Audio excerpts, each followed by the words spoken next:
마침내 예수님이 십자가에 못 박혀 죽으셨습니다. 예수님이 십자가에 못 박혀 죽으시고 제자들은 모두 예수님을 떠났습니다. 유대인들을 두려워하는 제자들은 문을 고루 잠그고 그들은 쥐죽은 듯이 숨어 있습니다. 예수님께서 십자가의 영광을 이야기하실 때에 제자들은 왜 십자가가 영광인가 이해할 수가 없었습니다. 그러나 사실을 예수님이 십자가가 영광이다 이렇게 말씀하신 것은 십자가 안에 담겨져 있는 영광, 그것은 부활입니다. 예수님이 십자가는 죽음을 의미하지만 그 죽음 안에 담겨져 있는 부활, 이 부활에 대해서 주님의 제자들은 경험한 일이 없으니 이해할 수가 없었습니다. 왜냐하면 부활이라고 하는 것은 제자들의 생각 밖의 일입니다. 예수님께서 나사렛 집에 가셨을 때에 그들은 부활을 믿었습니다.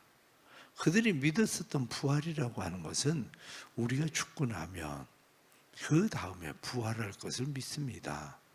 그것은 유대인들이 가지고 있었던 죽음 이후에 하나님의 나라에서의 부활에 대한 그러한 이야기입니다. 그런데 이 부활에 대해서 알지 못하던 주님의 제자들은 예수님께서 여러 번 내가 십자가 못 박혀 죽고 그리고 나서 다시 사흘 만에 살아나야 하리라 이렇게 말씀하시지만 그것을 이해하는 것처럼 하지만 제자들은 실상 그것을 이해하고 있지는 않았습니다. 그들의 부활은 죽은 자들이 다시 하나님의 나라에서 살아나는 부활을 이해했던 것입니다. 예수님이 십자가에 못 박혀 죽으신 후에 여자인들이 예수님의 무덤을 찾았습니다. 그런데 가서 보니까 돌이 옮겨져 있습니다. 예수님의 시체는 보이지 않습니다. 여인들이 베드로와 다른 제자들에게 가서 시체가 없어졌다고 이야기합니다. 주님의 십자가가 없어졌다는 이야기를 듣고 제자들은 깜짝 놀라서 예수님의 무덤을 찾았습니다. 그런데 예수님의 시체는 보이지 않습니다.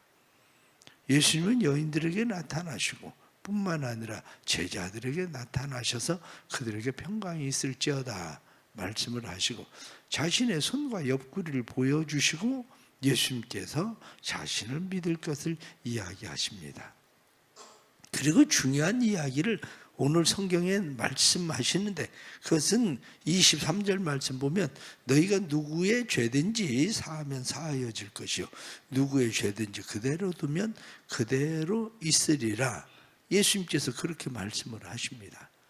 그것에 도마는 있지 않았었는데 도마는 예수님의 부활에 대한 이야기를 그도 또 경험하지 못한 사람입니다.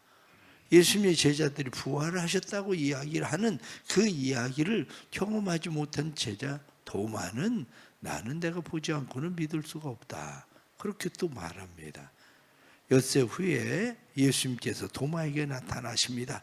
그리고 도마에게 말씀하시기를 자기를 만져보라고 이야기하죠.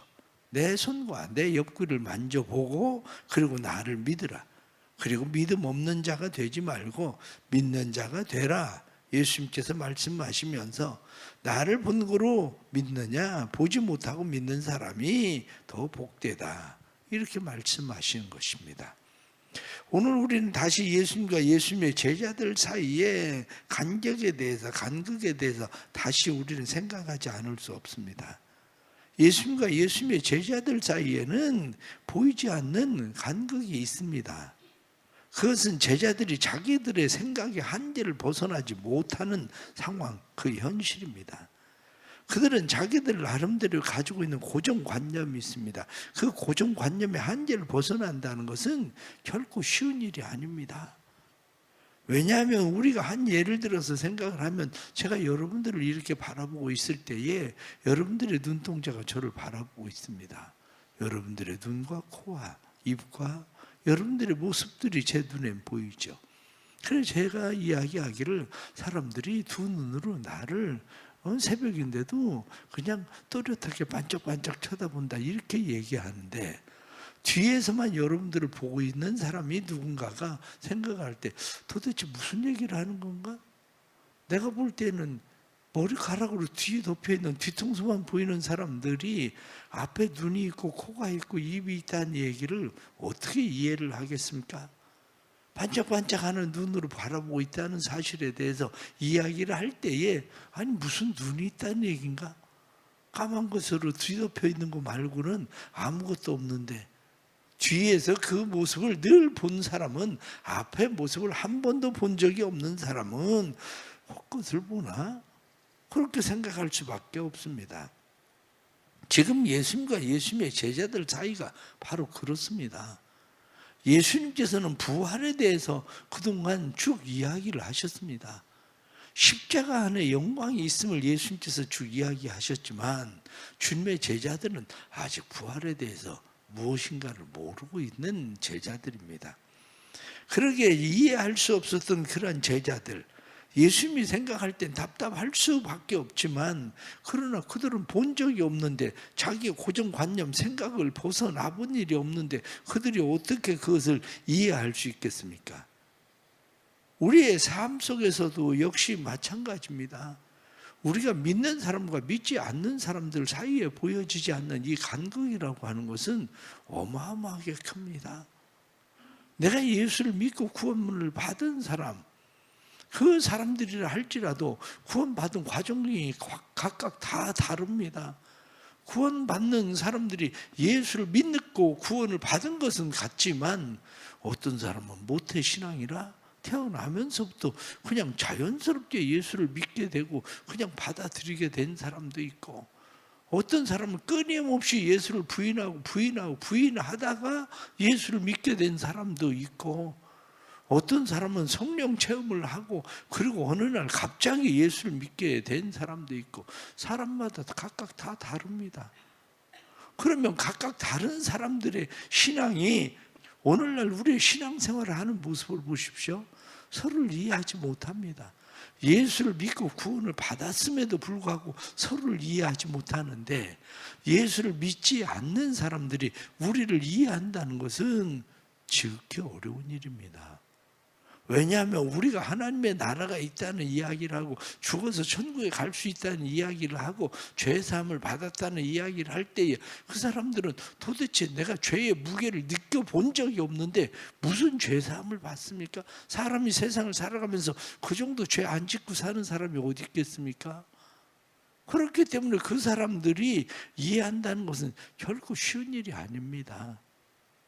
그러나 오늘 예수님께서 우리에게 다시 말씀을 하시는 것이 있습니다.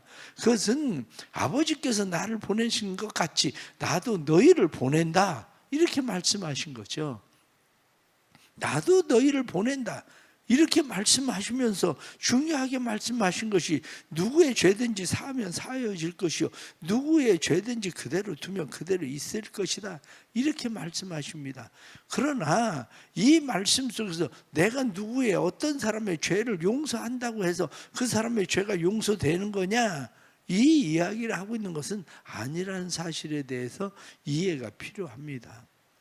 왜 그것이 이해가 필요하냐면 마가복음 2장 7절 말씀에 오직 하나님 한 분 외에는 누가 능히 죄를 사하겠느냐, 이렇게 말씀한 것처럼 죄를 사할 수 있는 것은 오직 하나님. 그런데 하나님 그분이 우리의 죄를 사하기 위해서 그의 아들 예수 그리스도를 우리에게 보내주셨다는 거예요. 예수 그리스도가 우리에게 오셔서 내 죄사함을 받았느니라. 사람들이 이야기합니다. 네가 뭔데 하나님 한 분 외에는 죄사함을 줄 수 있는 권세를 가지고 있는 자가 없는데 네가 무슨 죄를 사하겠다는 거냐, 이렇게 사람들은 그래서 다 예수님을 배척한 거 아닙니까? 그런데 예수님께서 하시는 말씀은 내가 바로 그다, 그거거든요. 태초에 말씀이 계시니라. 그 말씀이 하나님과 함께 계셨는데 그 말씀이 육신이 되어서 우리 가운데 오셨다. 그분은 곧 하나님이시다. 성경이 말씀하는 게 그거거든요. 그러면 우리가 죄사함을 주는 권세를 가지고 있느냐? 우린 그렇지 않은 거예요. 우리에게 오늘 성경이 말씀하고 있는 것은 회개의 복음을 전할 수 있는 권세를, 권한을, 특권을 우리에게 주신 거죠. 왜 그렇게 하셨습니까? 성경 구약 성경에 나타나는 이사야서나 예레미야서나 에스겔서나 다른 선지서들에 쭉 나오는 말씀 가운데 하나가 뭐냐면 내가 죄 가운데 있는 백성들에게 가서 그들에게 말해라. 그들이 듣든지 듣지 않든지 말해라.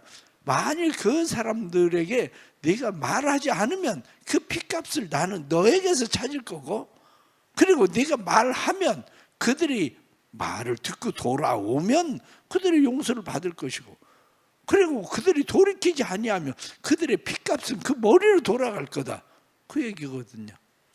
예수님께서 우리에게 말씀하시는 것은 여전히 그와 같습니다.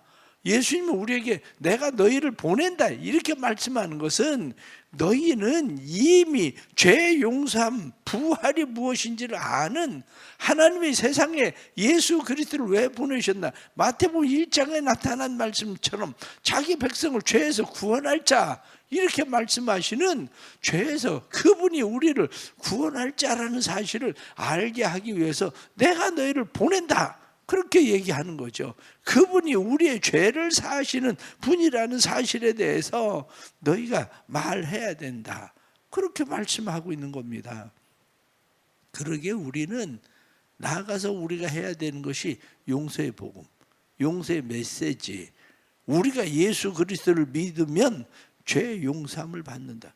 보고 믿는 것만이 아니라 보지 않고 그것을 믿는 사람이 복이 있다 이렇게 말씀하신 대로 우리가 그것을 믿을 때에 회개의 복음, 회개의 이 복음을 우리가 믿을 때에 구원을 받는다는 사실을 사람들에게 전하는 거죠. 예수를 믿고 천국을 소망하는 사람, 예수를 믿고 하나님과 동행하는 삶을 사는 사람, 예수를 믿고 성령의 가르침을 인도하심을 받는 사람, 예수를 믿고 다시 주님의 복음을 전하는 사람, 이 사람들이야말로 예수님께서 보내는 자. 그래서 그들이 보냄을 받은 자들로서 우리가 하나님의 은혜를 입고 죄사함, 용서함을 받은 사람이라고 하는 사실을 우리에게 알게 하는 거죠.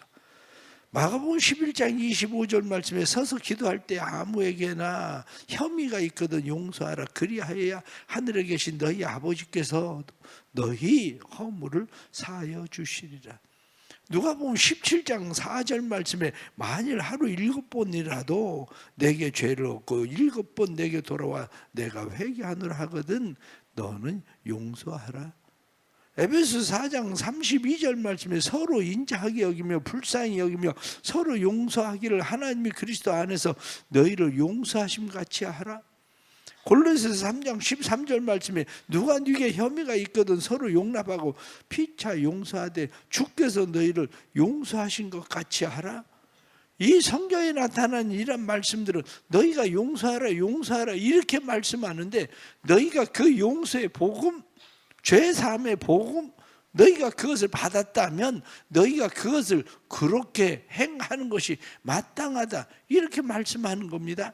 그 이야기는 결국 우리에게 너희가 그 용서의 복음을 받았으면 너희가 그 용서의 복음을 전하는 것, 내가 너희를 보내노라 하고 말씀하신 그 보내는 것이 너희가 이행하는 것이 마땅하다고 말씀하는 거죠.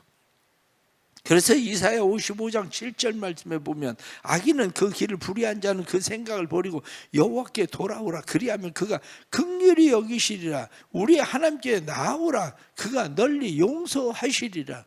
너희가 그렇게 용서받은 것처럼 그들도 아버지께 돌아오면, 하나님께로 돌아오면 하나님이 긍휼히 여기시고 하나님이 용서하실 거다.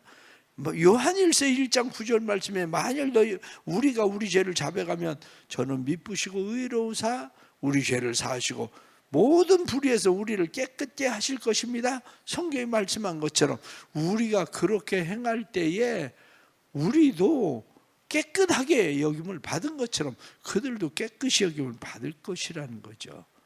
마태복음 6장 14절 말씀에 너희가 사람의 과실을 용서하면 너희 천부께서도 너희 과실을 용서하시리라 이렇게 말씀하신 것처럼 우리가 사실은 하나님께서 우리의 죄를 용서받기, 하나님으로부터 용서받기 위해서 사람들의 죄를 용서하는 것이 아니라 우리는 이미 용서받은 사람들이기 때문에 용서하는 겁니다. 그렇습니다. 우리는 하나님의 은혜를 입은 사람들입니다. 용서한다는 게 뭐냐?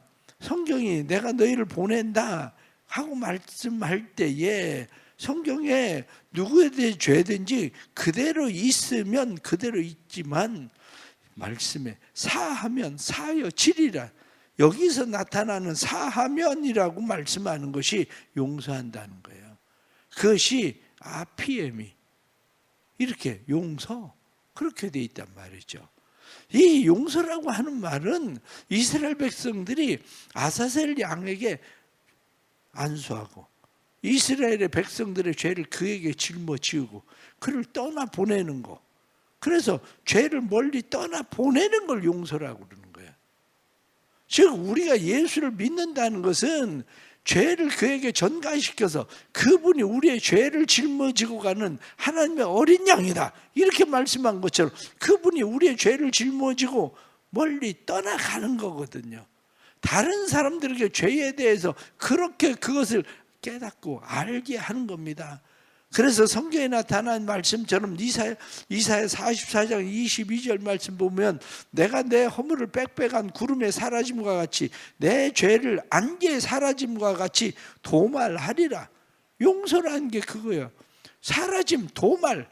그래서 구름, 안개에 사라짐과 같이 우리의 모든 죄를 도말한다, 사라지게 한다 하는 것을 우리에게 말씀하시는 그런 말씀인 거죠. 그러므로 우리는 오늘 말씀 속에서 기억해야 되는 것은 보냄을 받은 자라는 사실에 대한 믿음입니다. 우리는 누구에게 복음을 전하는 겁니다. 회개의 복음, 용서의 복음, 보냄을 받은 자라는 사실을 우리가 믿고 우리는 그들에게 보내진 자로서 회개의 복음, 용서의 복음을 전하는 겁니다. 그래서 이사야 43장 25절 말씀에도 나는 나를 위하여 내 허물을 도말하는 자니 내 죄를 기억지 아니하리라 이렇게 말씀한 것처럼 하나님이 예수 그리스도를 세상에 보내셔서 우리의 죄를 기억지 아니하시고 도말하시는 것처럼 우리에게 그렇게 행함이죠. 사도행전 13장 38절 말씀에 그러므로 형제들아 너희가 알 것은 이 사람을 힘입어 죄사함을 너희에게 전하는 이것이니라. 예수 그리스도를 힘입어서 죄사함을 전하는 일, 이것이 우리가 해야 될 일이라 성경은 말씀합니다. 결론적으로 말씀을 드리면 우리가 누군가를 용서하고 용서의 복음을 전한다는 것, 이것을 하기 위해서 결론적으로 다시 말씀을 드리면 그렇습니다. 가장 첫째가 용서한다는 것은 우리에게 먼저 이해가 필요합니다. 예수님께서 우리를 용서하신다는 것은 예수님의 제자들이 예수님의 부활을 보기 전까지는 이해할 수 없었던 것처럼 부활하신 예수님을 보고 나서야 비로소 그들에게 이해가 되기 시작하는 것처럼 성령 받기 전에는 이해 안 됩니다. 아무리 얘기해도요, 성령 받기 전에는 이해 안 됩니다. 예수님께서 왜 제자들에게 성령을 받으라 그리고 예수님께서 말씀을 하시겠습니까? 예수님께서 제자들에게 성령을 받으라 이렇게 말씀을 하시고 오순절 마가의 다락방에서 그들이 성령을 받았을 때야 비로소 그들이 보냄을 받은 자로서의 사명을 감당하기 시작하거든요. 우리도 마찬가지입니다. 성령 받은 사람 아니고는 전도 못합니다. 성령 받지 않았는데 전도하는 사람 있을 수 있습니다. 왜? 성령 받지 않았어도 분명히 전도합니다. 그 사람들은 교회에서 하라고 하니까 전도합니다. 신천지에 나와서 전도하는 사람들을 보세요. 그 사람들이 무슨 성령 받아서 그 사람들이 전도하겠습니까? 이만희 선생이 그렇게 하라고 그랬다고 그래서 그 사람들을 다 나와서 전도하는 거지. 교회에서도 하라고 하니까 그냥 하는 사람도 있습니다. 그러나 진짜 성령 받은 사람이 용서가 무엇인지, 죄사함이 무엇인지를 알고 용서의 복음을 전하는 거지, 그렇지 않고는 진짜 복음을 전할 수 있는 건 아닙니다. 성령 받아야 됩니다. 진정한 이해를 하려면 부활의 주님, 그 주님에 대해서, 용서의 복음에 대해서 이해를 하려면, 죄사함에 대해서 이해를 하려면 성령 받지 않고는 진짜 복음을 전할 수 있는 사람이 되지는 않습니다. 우리 안에 성령의 역사가 있기를 축복합니다. 이 성령의 역사가 있어서 상대방의 위치에서 우리가 좀 더 이해하고 복음을 전하던 제자들처럼, 또 한 선지자들이 안타까움으로, 왜 그들은 이해할 수가 없으니까 그들을 품고 그들에게 복음을 전하던 것처럼 복음을 전하는 일이 필요합니다. 두 번째는 사랑이 곧 용서입니다. 예수님의 사랑이 무엇입니까? 용서하시는 사랑은 끊임없이 주님을 찾아오는 겁니다.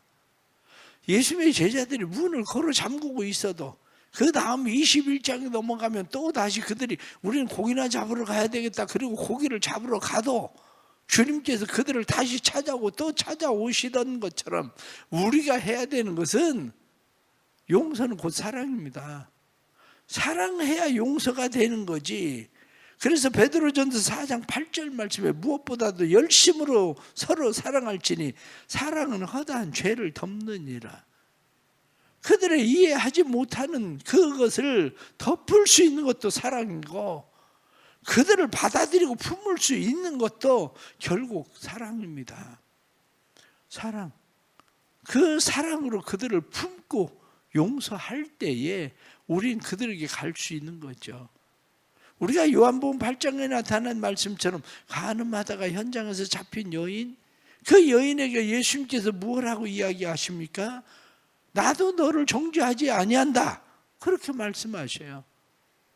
나도 너를 정죄하지 않다, 다시는 가서 죄를 범하지 마라, 이렇게 말씀하시던 것처럼 품으시는 사랑. 우리가 다른 사람들을 한번 전도한다고 해서 되는 일은 아닙니다. 품고 또 품어야 되는 일이지. 품고 또 품는 일. 어디서 또 가서 누구 이야기를 했더니 주일날 9시에 오겠다고는 했는데 와봐야 오는 거예요. 그렇다고 해서 다음 주 안 온다고 그래서 포기하느냐? 그건 또 아니지.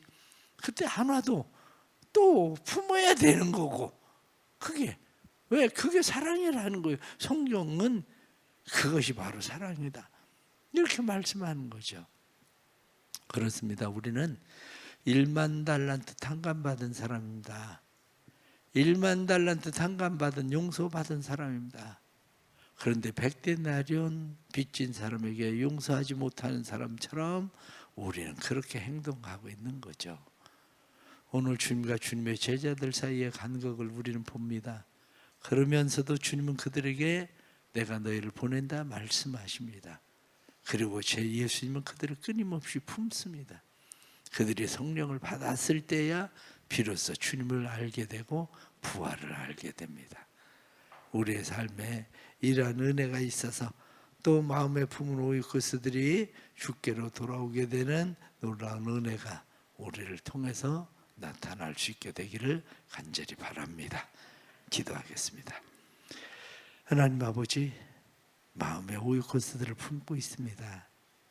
마음에 품은 오이코스들이 주께 돌아오기를 사모하지만 하나님, 그들의 마음과 우리의 마음 사이에는 많은 간격들이 벌어져 있습니다.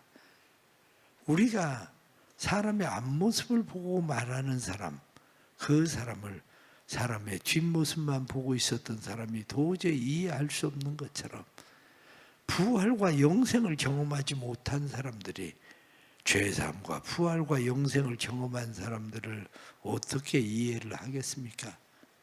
그러나 부활과 영생을 경험하고 아는 사람들이 그들을 품을 수밖에 없는 것처럼 하나님의 자녀로 죄 용서함 받고 구원받고 영원한 하나님의 나라가 있음을 확신하는 사람들이 그들에게 복음을 전할 수밖에 없는 것은 주님께서, 아버지께서 나를 보내신 것처럼 나도 너희를 보낸다 말씀하셨으니, 하나님이 세상을 이처럼 사랑하셔서 그 아들 예수 그리스도를 보내신 것은 누구든지 그를 믿으면 죄사함을 받고 하나님의 자녀가 되는 권세를 주시기 위해서 그렇게 하셨다는 것을 우리는 이미 알고 있으니 우리가 그 복음을 전하는 것입니다. 주님 도와주옵소서. 우리의 말에 무슨 힘과 권세가 있겠습니까? 그러나 너희가 누구의 죄든지 사하면 사하여질 것이요 하고 말씀한 것처럼 우리가 그들을 사랑으로 품고 그들에게 나아가 회개의 복음, 우리가 화해의 복음, 구원의 복음을 전하면 그들이 구원을 받을 수 있다는 것을 우리는 믿습니다. 주님, 그 구원의 복음이 증거되게 해주시고 그들이 죄사함을 받는 하나님의 자녀되는 권세를 얻게 되는 놀라운 일들이 일어나게 하여 주옵소서. 오이코스 축제를 앞두고 사랑하는 성도들이 새벽에 나와서 기도하고 믿음과 말씀 속에서 그들의 영혼들을 품습니다. 영혼들이 주께로 돌아오게 해주시고 돌아오는 영혼들이 예수 생명 안에 풍성한 삶을 누릴 수 있게 되도록 주님 역사하여 주옵소서. 감사하며 사랑하는 주의 백성들이 귀한 예물들입니다. 작정하고 하나님 앞에 드려지는 예물들, 영혼을 사랑하고 영혼들을 가슴에 품고 하나님 앞에 드려지는 예물들 기억해 주시고 이들의 마음의 소원이 이루어지게 하셔서 영혼들이 주께 돌아오는 일들이 일어나도록 역사해 주옵소서. 이 새벽에 주님께서 기도하는 영혼들마다 구원의 역사가 일어나도록 성령님 도와주시고 성령님 함께해 주시고 또 오이코스 축제를 준비하는 모든 성도들에게 은혜 주셔서 이들의 준비하는 모든 일들 하나님의 영광이 되게 해 주시고 영혼 구원의 생명을 얻게 되는 일들이 되도록 축복해 주옵소서. 예수님의 이름 받들어 기도드리옵나이다. 아멘.